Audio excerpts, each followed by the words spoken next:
we got some fun in Call of Dragons, and finally LNDR decided to attack us in zone 1, and yeah, we are going to fight, of course. And whenever there is a open field gameplay, I'm always more than happy to showcase this beauty of the game, which is the fighting, right? As I said many times, Call of Dragons has the best open field PvP gameplay out of any kingdom builder game. So if you like fighting, if you are a warrior, this is the perfect game for you.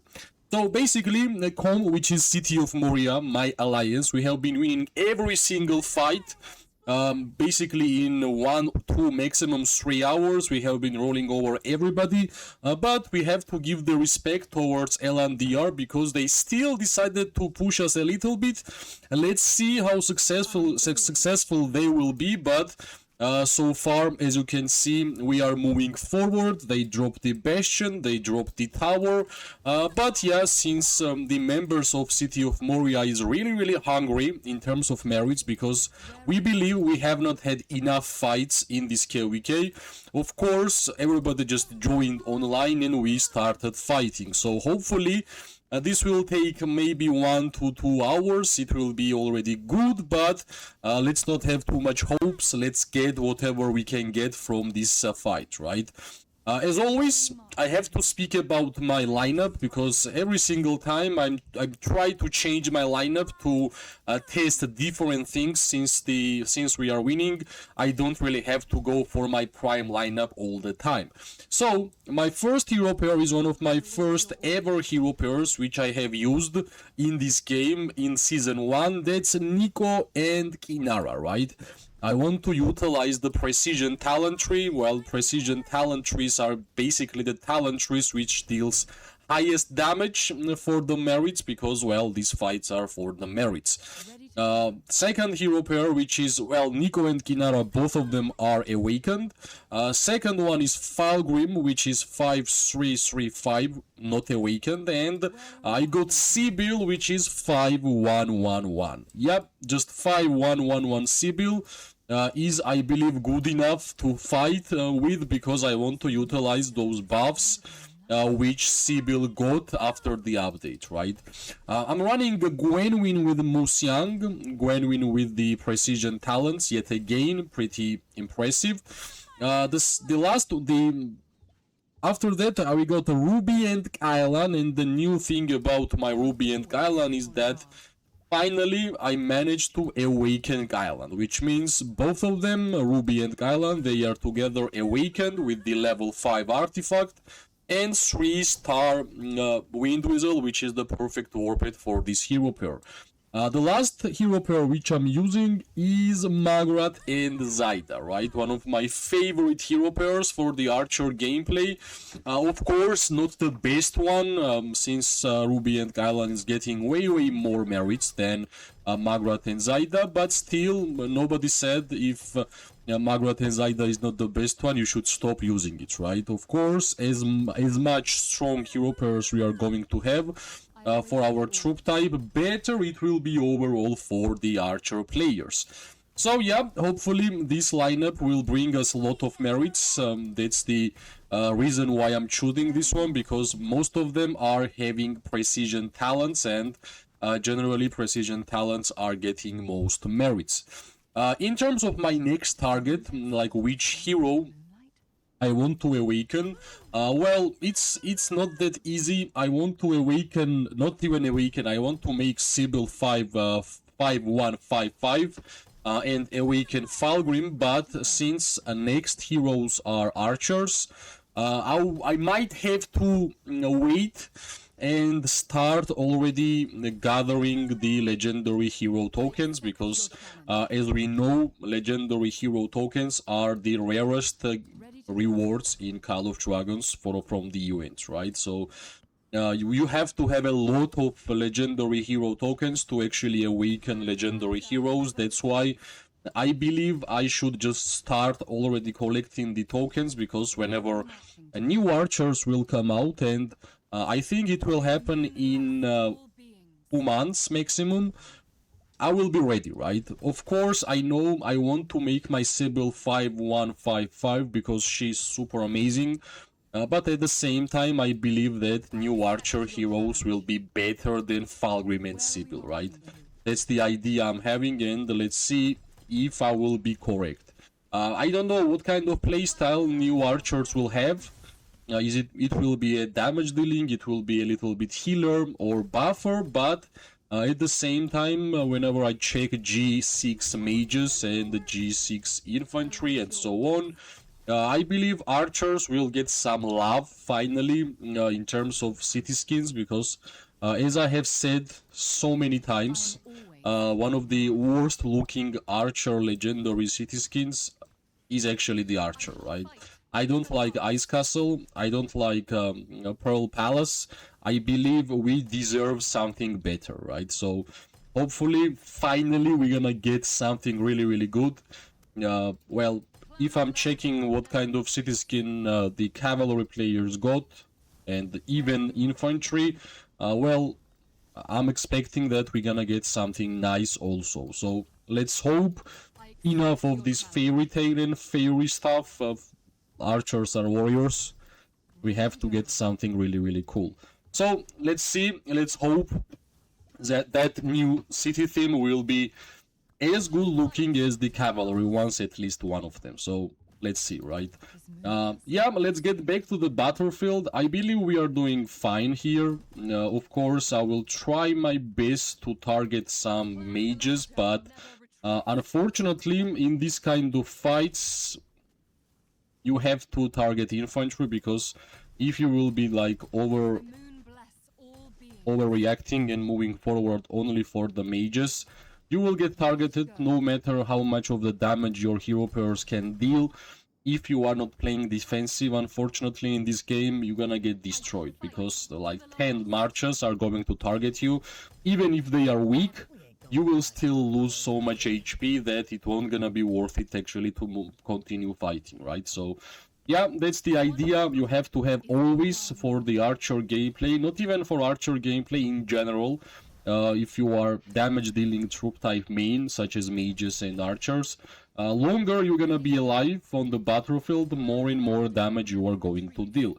If you are going to be chasing two mages and other archers, well, reality is that you will lose a lot of HP during the process, and in this game, when you have low HP, you deal lower and lower amount of damage to your opponent. So that was the main motivation why I always wanted to have a lot of healing with my marches, and I actually have done it, because in my every single hero pair and every single war pit, I try to get some healing talents, I try to get some advanced chain strike on my war pits, and of course if the heroes have healing themselves, that's even better. So let's see, I'm trying my best here to deal damage to this mage, but yep, as you saw, it's basically impossible, because there is just too much infantries around, and I will just lose HP, which is not that great.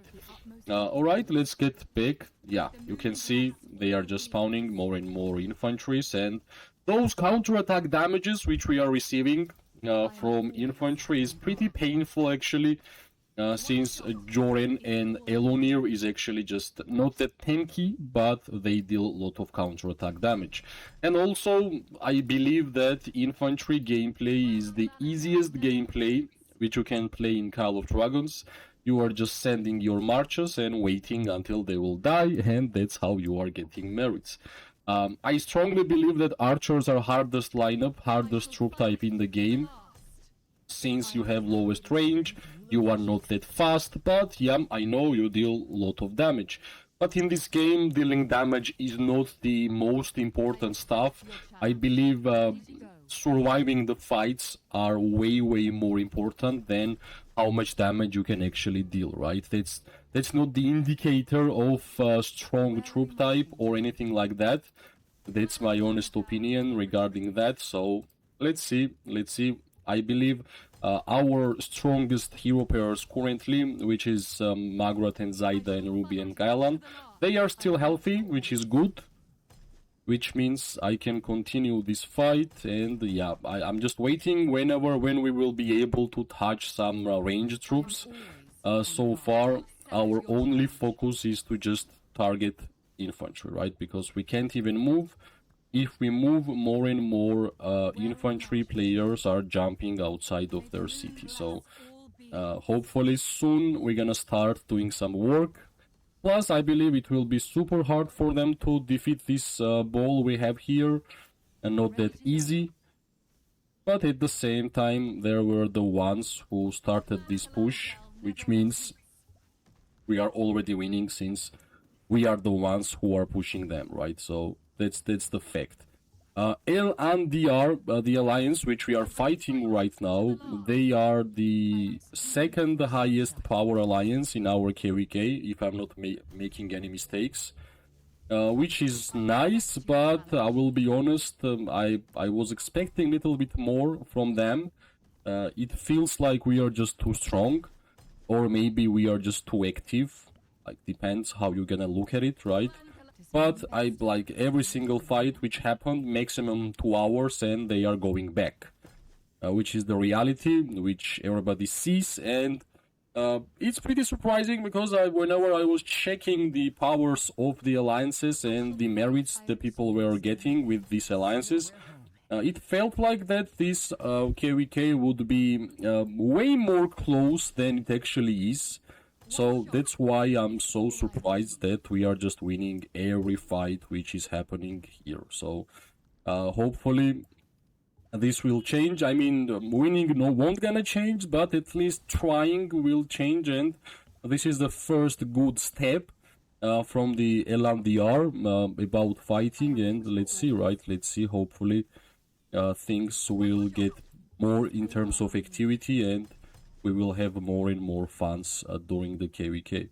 So yeah, finally we got less infantry on top of our ball, but still it's really risky for me to move forward, which is also really true.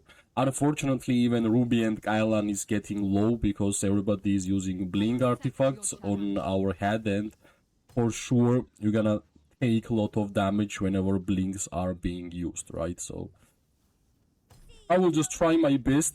I will just try to get as much as I can from these fights, and as I can see, we can easily start moving up.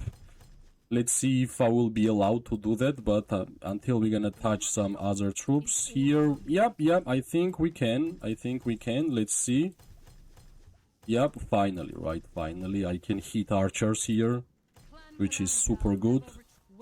Alright, one more infantry. Alright, this guy made a small mistake by sending their archer on top of my head, and this is the first march which we have had to send home. That's actually Nico and Kinara, the hero pair, which has one of the least amount of healings from my 5 march, right? Of course, I still don't have 12 million merits, simply because I believe fights was not really enough. But yeah, I'm trying my best. Hopefully soon, maybe after these fights, we're gonna have 12, but I think I will be close to 9 right now. So yeah, there is still a lot of time until the KVK will be done. It's just a start, basically. In like 5 days, zone 3 will be opened, and we're gonna have more PvP there. Alright, we can actually touch some mages, but they are just disappearing. Yeah, I will just be a little bit more aggressive here, since my troops are really low in terms of HP. Let's see, we're gonna just try to soak, try to target our perfect targets, mages, and even if you are low as an archer player and you are targeting mages, that's so good, right? Like, at least you know that you are targeting your perfect target, which is super good. And in this kind of fights, Ruby and Kylan is just monsters because they can deal damage to multiple targets, which is great. And yes, slowly our every single hero pair is going home, which is totally fine if you ask me, but still, yeah, Margaret and Zaida has like 35% HP still. So that's healing. That's actually variable healing, not only like normal healing. There is a big difference between variable healing and normal healing. variable healing heals you by the rate of you defeating your opponents, and you're gonna heal the same amount. Normal healing is just pure healing, some number, and that's why from variable healing you will heal a lot more than from normal healing. That's the idea I have, and that was one of the reasons why I decided that I wanted to put healing on my every single hero pair, since variable healing is super good for the archers. If you don't know, and if you're gonna ask like why archers, check warped skills, check advanced chain strike, and you're gonna see that advanced chain strike has a variable healing on it. So that's not a big surprise that archers and variable healing actually work really well. So we have left one last hero pair in this fight, which is Magrat and Zaida, and we have even 100k troop there, so pretty surprising actually, but I think it's good. We can still fight a little bit, but of course, let's go and let's try to hit some mages. I see the target. At least be a little bit more aggressive here, since I don't want to be playing with only one march. Alright, this mage is done, or I'm done. Yep, he's done. That was actually Bertrand.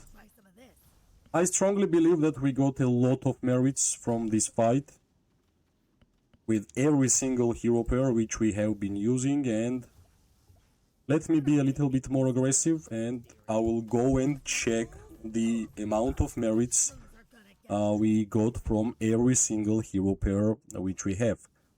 Of course, Gwenwyn and Moose Young will be the hero pair which had the least merits, but still I believe we done this perfectly well. Let's go. At first I will check the hospital. This is the troops we got from the 5 March in hospital. My hospital was empty. So 332k is not really a lot, so pretty nice, and let's check out the merits. Alright, 106k, the trade is really good. 92k, I could easily go to 100k if I played a little bit more safe.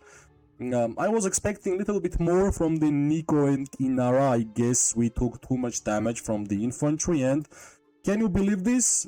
Sibyl is 5111 and Falgrim is 5335. Not a single hero is awakened here, but of course, besides Gwenwyn and Musyang, all these 4 marches has 3-star warpeds, which is super good, right? So yeah, I think merits are nice. We did good. Hopefully you enjoyed the gameplay which I showed you. I'm gonna continue to fight, and as always, if you liked the video, press like, subscribe, share. It gives me more and more motivation to make more content for this game. I wish everybody an amazing day, morning and night. We are going to see each other really soon. Bye bye and good luck.